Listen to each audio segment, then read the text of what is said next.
I'm Kevin from Lenovo. So I'm going to talk about the open source Redfish engine. Actually, this is not something like how to implement the Redfish specific schema, but a kind of framework to help us develop our Redfish service quickly. Yeah, we had this idea about since the beginning of last year, because the Redfish is moving very fast.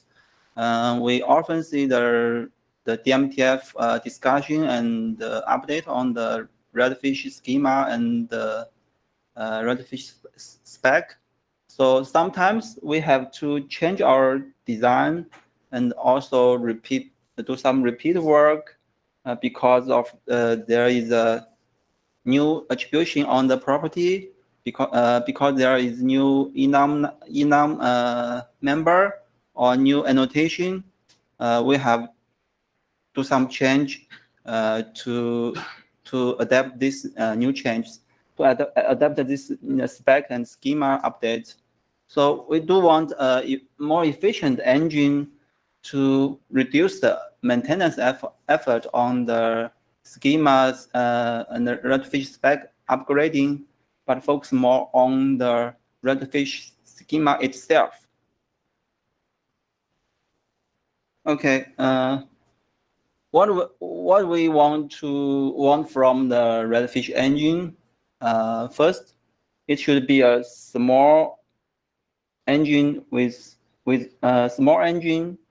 few memory footprint, and it could be the library. So we want it to run on both BMC and the laptop. It means portable. And we do want to have a method to tune the response time. One of the most important things for Redfish engine is we have to separate the Redfish protocol service from the Redfish data model.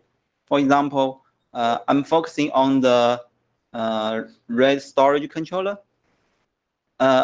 It's unnecessary for me to know the detail of the ETAG, how to calculate the ETAG, how to assign the privilege. I need to focus more on the data model of RAID, volume, drive, right? So, the Redfish spec has a long list of requirements. We don't want this requirement spreading all the schema, but we do want to put all of the protocol and service related modules inside the Redfish engine. And also we want to extract most common things in the Redfish schema outside of the data model. So based on which we can make the most automation work. For example, we can auto-generate the classifier which containing the static definition from the schema.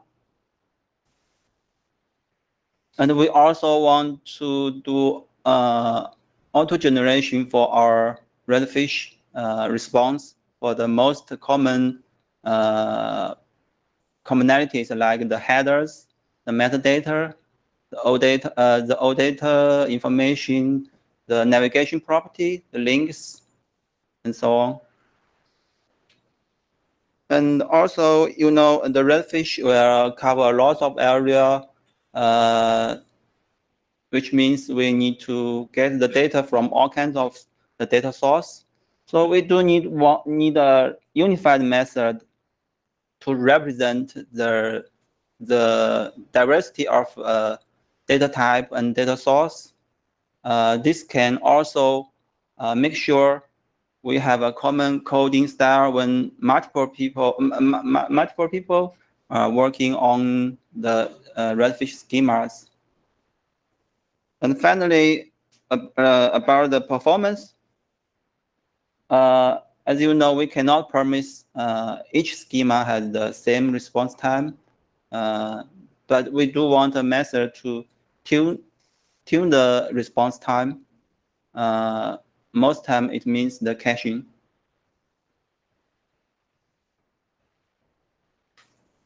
Okay, let's take a look at the Snapper architecture first. Basically, it has 3 parts. The first is in green color is the web server and application server. We are using the Nginx and the GUDCOM and the Flask framework, which use the WSGI interface. I think this has a couple of benefits. First, we can move some work balance work to the Nginx instead of invent it in the Redfish engine. And also, if we have better choice on the web server or application server, we can replace them without changing our engine code. Okay, the second part is the engine. As I just mentioned, we put the most protocol and the service modules inside the engine, including the request parsing, the data model parsing, and Redfish related service module like session token, authentication, privilege. And we also extract most commonalities from the Redfish schema. We put the base class in this engine for auto-generation of the response. We put our auto-generated classifier in this layer. I will talk about it later.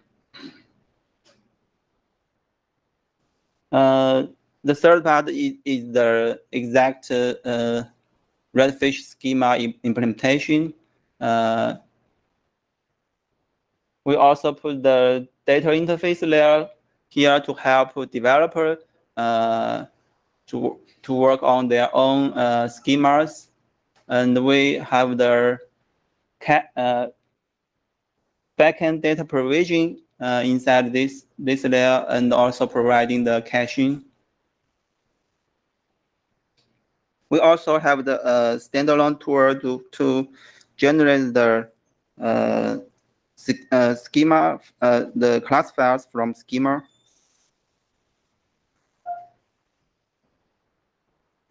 Okay, next I will introduce several design points, how Snapper take the efficiency into account. First is about the class hierarchy. So at the bottom is the base class, and the resource class mapped to the standard schema. In this layer, there are many methods to use to help assemble the response data without your manual work. And we put the most commonality things in this base classes, and in the middle part, the middle block is the auto-generated class. They're all from the schema files. So this bring a great benefit from schema upgrading. For example, if we are planning to use the upgrade to the schema 2018.3, there are some new annotations on the property. There are new privilege defined for the class or operation, or there are some new enum members. We just need to use the utility to generate all these class files from schema and replace them.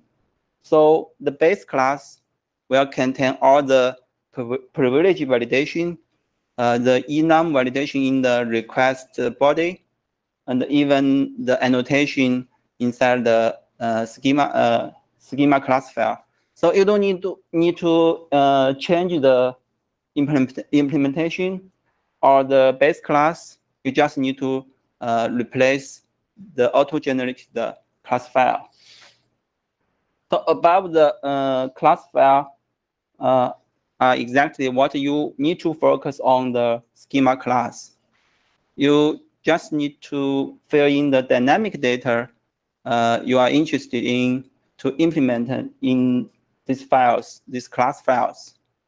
And they are one-on-one mapping to the auto-generated class.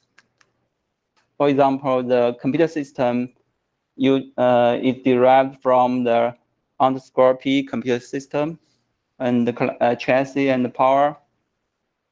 And also on the top is all the Redfish protocol and the service modules. You can extend your modules based on the update of the Redfish schema without changing the engine code or schema class file.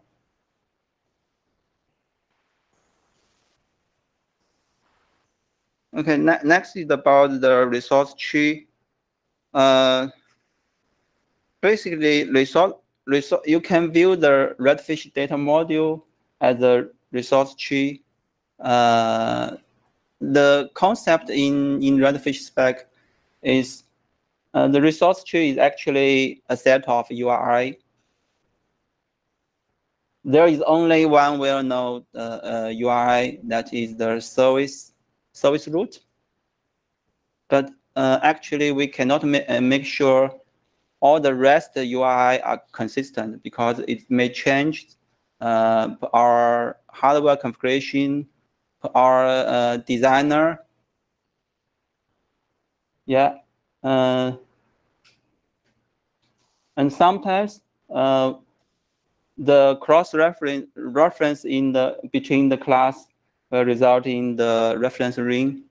So let's considering how the network adapter collection, how does it know how many members under it? And how does the network adapter knows the reference link to PCI device on the system schema? Apparently, hard code is not a good idea. So in Snapper, we introduced the accessor key. You can make your own rule to define the accessor key. Each URL is mapped to the accessor key. Here we define the accessor key with the instance ID and the class name. So you can map between the URI and the accessor key. The question is, how do we get the topology of the URL and the accessor key? If you are using the data module parsing, you can certainly get part of the topology, but it's not enough. You must implement the get member ID accessor key for each resource. That means when the PCI device collection calls the it wants to know the PCI device ID, it will call the PCI device get member accessor key. Then this function will return the instance ID and the accessor key. So that builds the relationship between the schema instance ID and the accessor key and the URI. So back to the previous question, how do we know how does the network adapter knows there is a link under the system schema? It just call the function get a member accessor key for the PCI device class. Then PCI device class will return the accessor key. And based on the information inside the accessor key is the slot number on board 1 and slot 3. Then we use the mapping API to get the URI. Yeah. And please note, if you are using the hard code of URI, the DMTF mockup may move the PCI device from system to the chassis over time. We don't know when he make the change, but if you are using the accessor key, you only need to do a small change. For example, if you are under the chassis, you can determine if you need to return the right mapping by the containing path. If the containing path is on the chassis, then you return this PCIe device table. But if you are under the system, you don't need to return any mapping.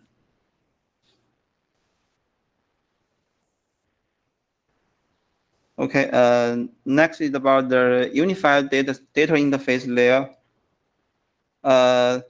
Since the Redfish schema cover many areas, there are many data source and the data type. So internally, we will use the binary JSON, BSON to represent the internal data structure, and based on which we can provide the common API to set and get data. This actually split the data provision to two layers. One layer is just simply fill in the schema data, and the other is for data driver, which actually interact with the hardware interface. And we can group this data. Redfish requests, normally they read or write a bunch of data. So we can group this data by profile. We can put the inventory data together. We can put the VPD data together. We can put the red data together by different profile.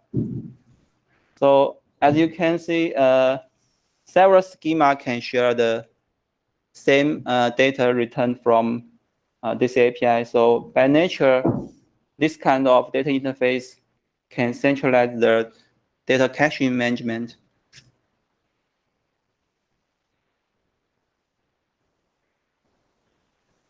This is an example of data interface API. We provide the two APIs, get data and set data.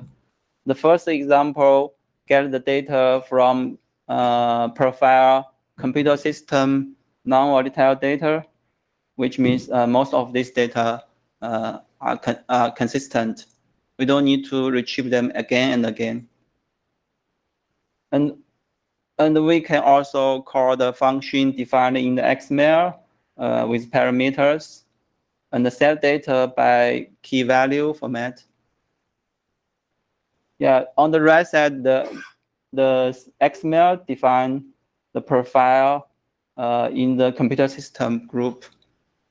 You can see we support the variable and table, and there are flags for the writable data. And at the bottom is the usage of BSON. You can see this kind of BSON usage is very straightforward and easy to use.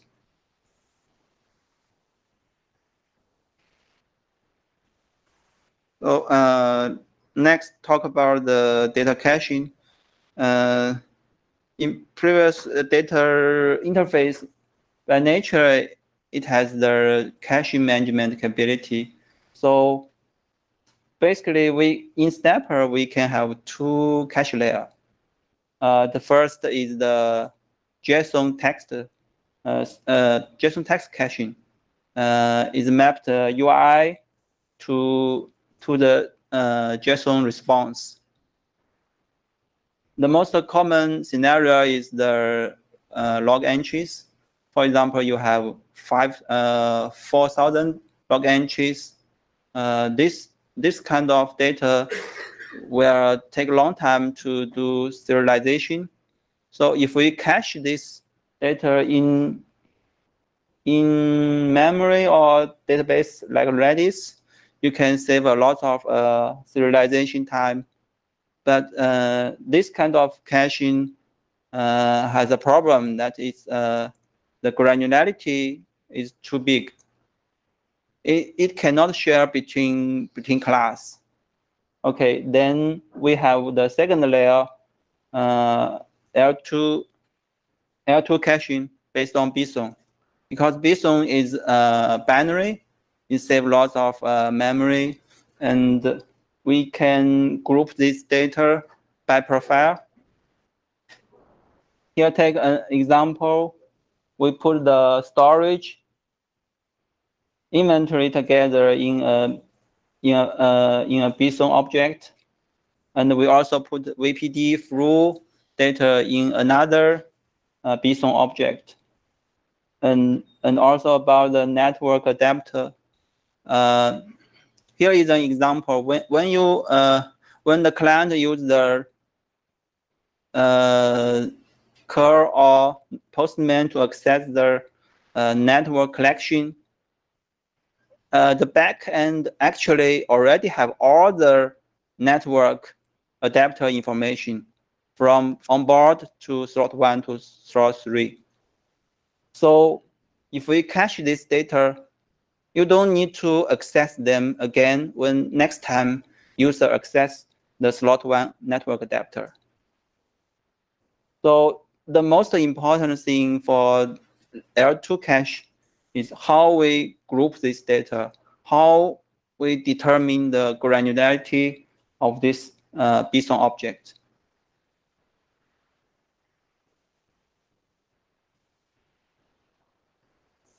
Yeah, I did a comparison between the Snapper and the BMC Web.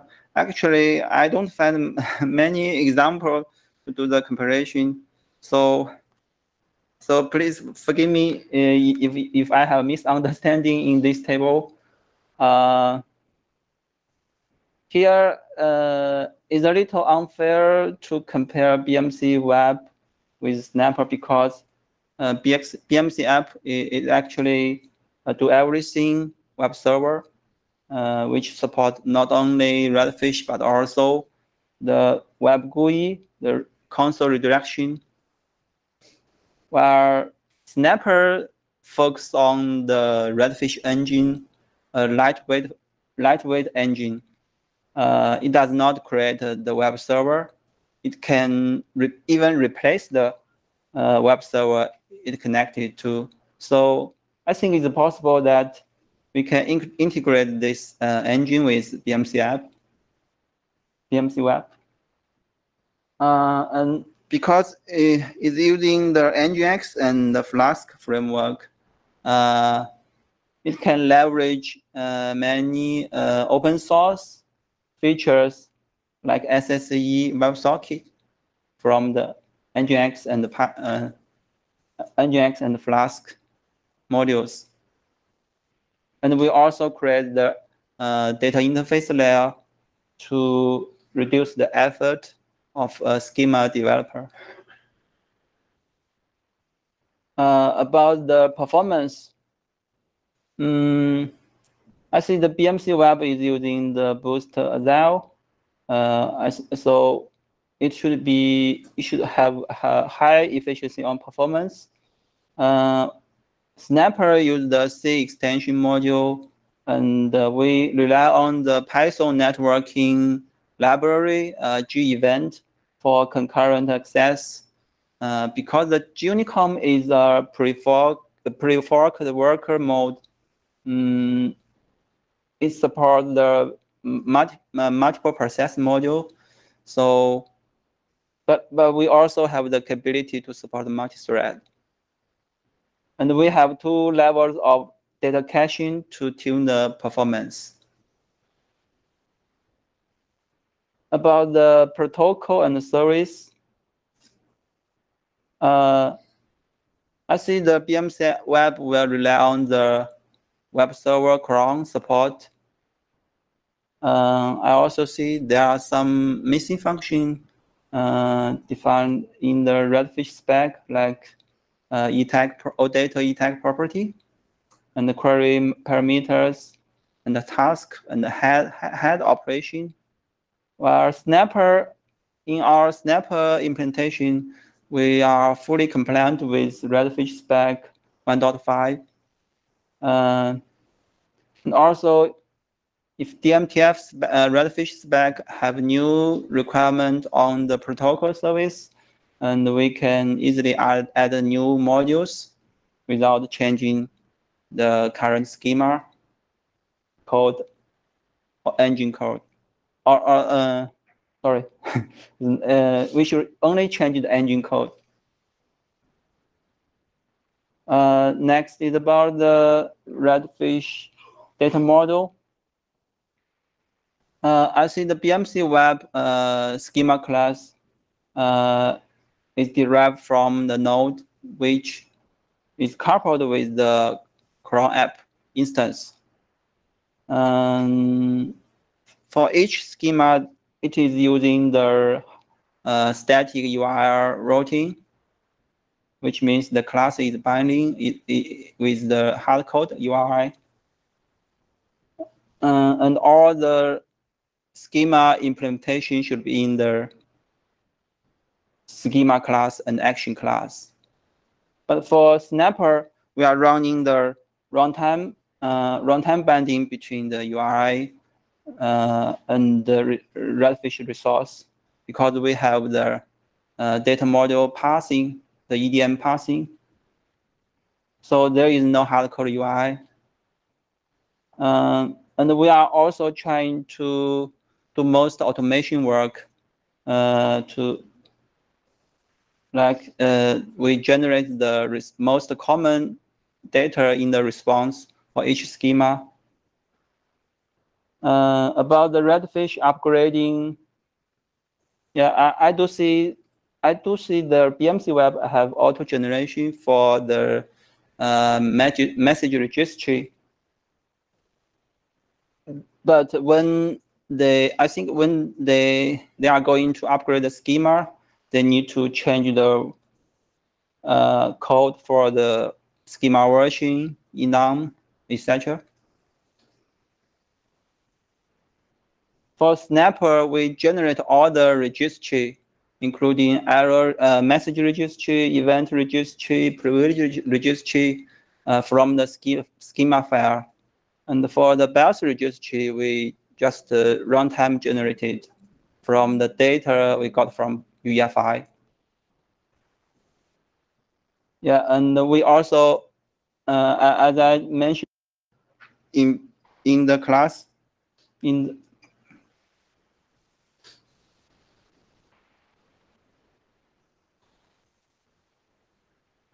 sorry.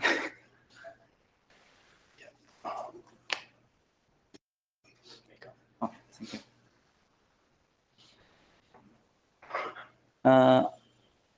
As I just mentioned in efficiency one, the class hierarchy, the Snapper used the utility to generate all the schema header files from all data XML schema.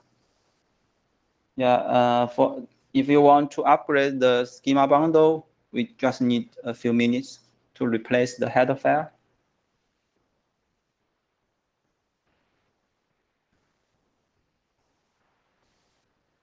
Next, these are what we want to do for Snapper in future. First, we need to move from Python 2 to Python 3. Since the Python 2 will not be maintained in 2020. But the Snapper actually has less dependency on Python. It should not be a big work. And also, if we want a smaller footprint for the Redfish engine, I think we can consider a better web server as an alternative. You know, the Python will consume memory, more memory than C or C++ code. Yeah. And also for the OData schema parsing, because currently the Redfish schema bundle is very large.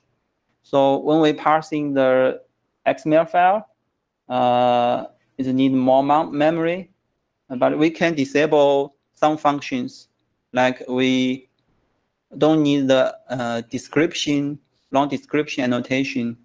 That will save a lot of memory, I think.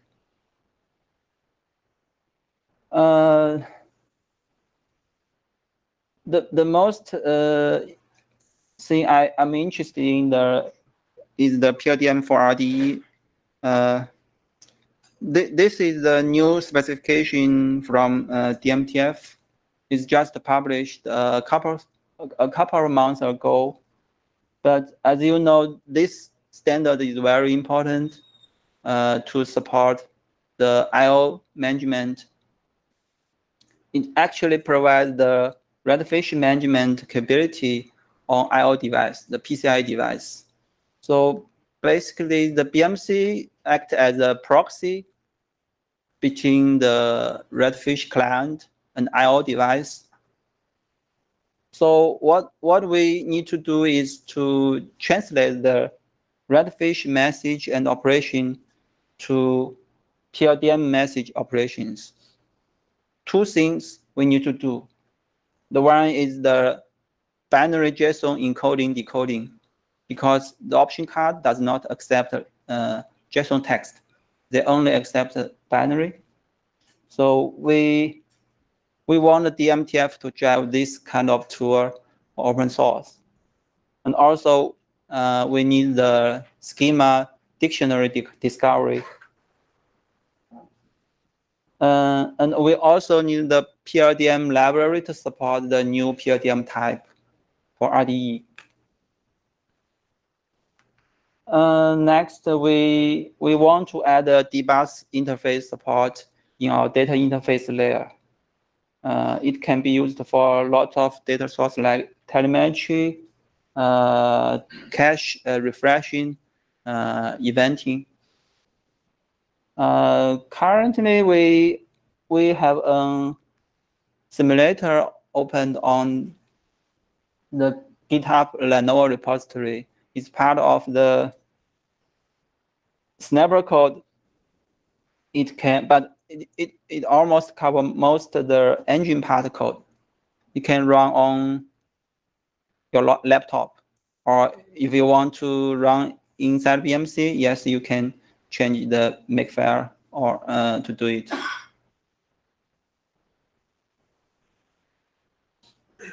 And I also want to have a quick introduction on a few slides. This is the auto generation class. The left is the resource class file. The right, top right is the registry. Bottom right is the privilege file. So for the schema file, you can see it creates most static information from the schema, including the property and the property attribution, and the action information, OEM property, and also the attribution on the annotation, all kinds of annotation on the properties.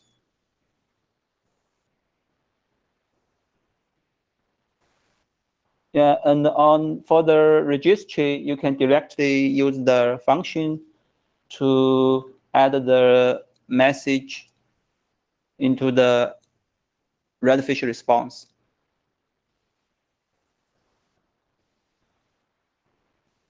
This is how Snapper generates the resource tree. On the left is the recursion to build the topology.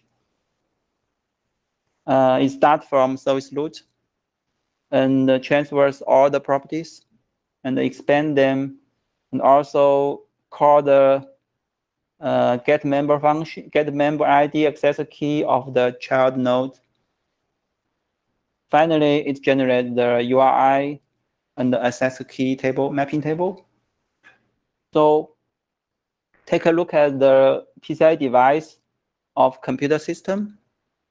How do we determine, how do we fill the value for this property? It's just invoke the function for PCI device, and the PCI device class will return the table of ID and access key. So based on the table, based on the ID and the access key, you can search the URI by the information inside the access key. Then you got the data for PCI device. This is our URI runtime binding. We don't hard code the URI, but for each segment in the URI, we will bind it to class. Like Redfish v1 will bind with the binding is service root, and the chassis is service chassis collection, and the chassis ID 1 means chassis class and key segment 1, and power for power class. This is OEM extension. And finally, this is what the schema implementation looks like. Is for the serial interface. So from this handle get function, you just need to fill in a few dynamic properties, dynamic data.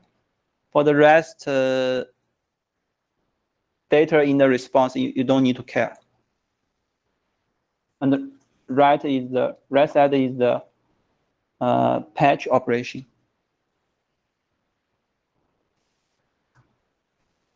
Okay, I think that's all.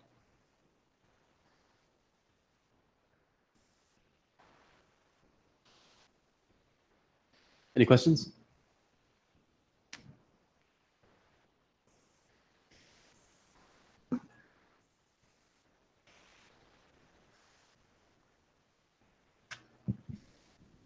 If I wanted to try out Snapper, is all the code out on Lenovo/Snapper? Yeah, that's correct.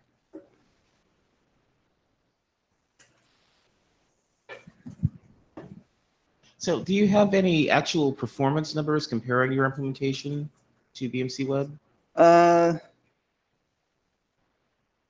CPU usage, that kind of thing? Yeah, I have, since I implement the Lenovo implement the Snapper full code stack, including the engine and the specific schema. We implement the 2070.3. So part of the data provider code are Lenovo private code. So this performance data are all based on the full code stack. So if you look at the file size, the engine size is about 400 kilobytes, and the data interface is large, is about 1 megabyte, because we have the all underlying code, including the database access, IPMI access, MCTP, PLDM access. They are all in there. So this data interface is large.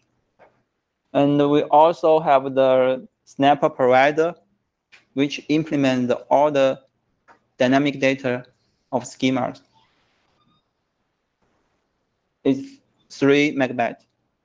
One follow-on question. Are you proposing this as a placement or as an alternative? When you are using the Snapper engine, you need to replace you need to implement your own provider and coding on your own data interface layer. Maybe you can use your use the debug. You can use your own database in the data interface functions and the profiles. So the data interface library in your system depends on your data driver implementation and also the data provider. Right side is about the memory footprint. The Unicom, I just mentioned the Python will consume large memory. So the Unicom is 10 megabytes. In the 10 megabyte, 2 is Unicom itself. The other 8 megabyte is Flask module, the web framework. And currently with the Redfish schema bundle 2018.3, the parsing result will occupy 8 megabytes. But if we reduce the unnecessary annotation, it can be smaller. And for the Snapper engine and the full provider, because we have a full stack, is 60 megabytes. But if you want to check the real size of a pure Redfish Snapper engine, you can use the simulator and remember strip the file. In current open source, I haven't stripped the file yet. Would you happen to have a slide that shows that compares BMC Web to Snapper in terms of ROM and RAM footprint? So this is a single footprint. How much of that is ROM? How much is RAM? This is the VSS RAM. That's only RAM. Yeah.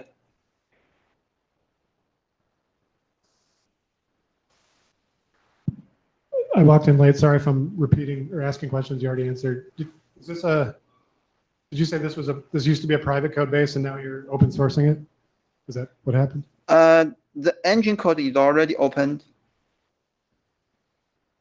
But did it start off as a proprietary code base and now you're donating it, or have you been developing this code stack in the open since the beginning?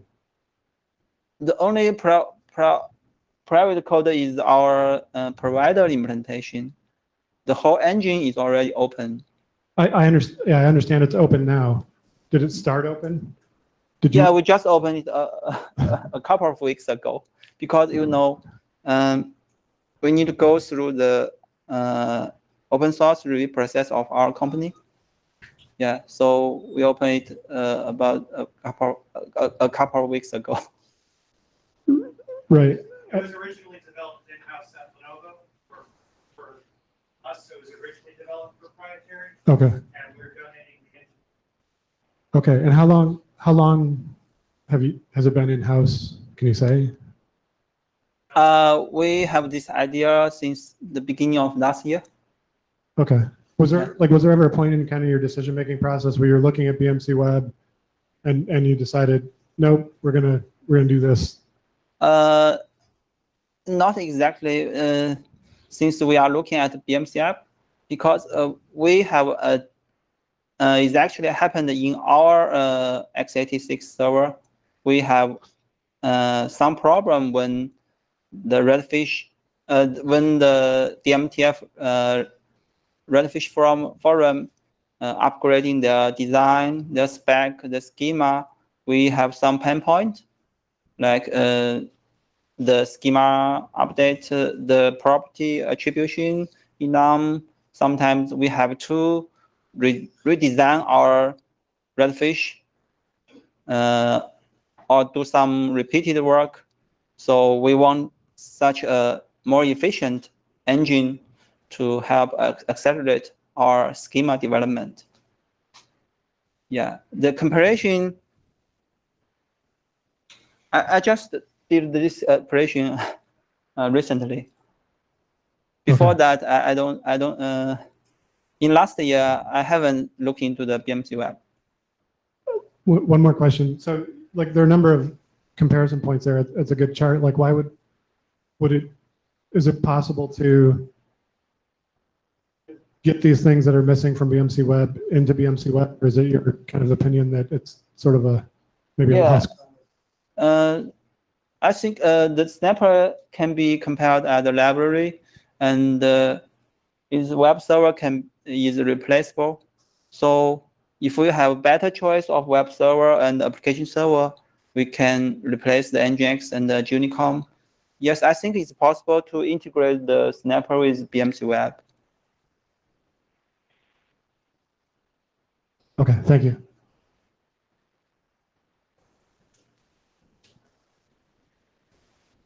Any other questions? Okay, thank you. Thanks.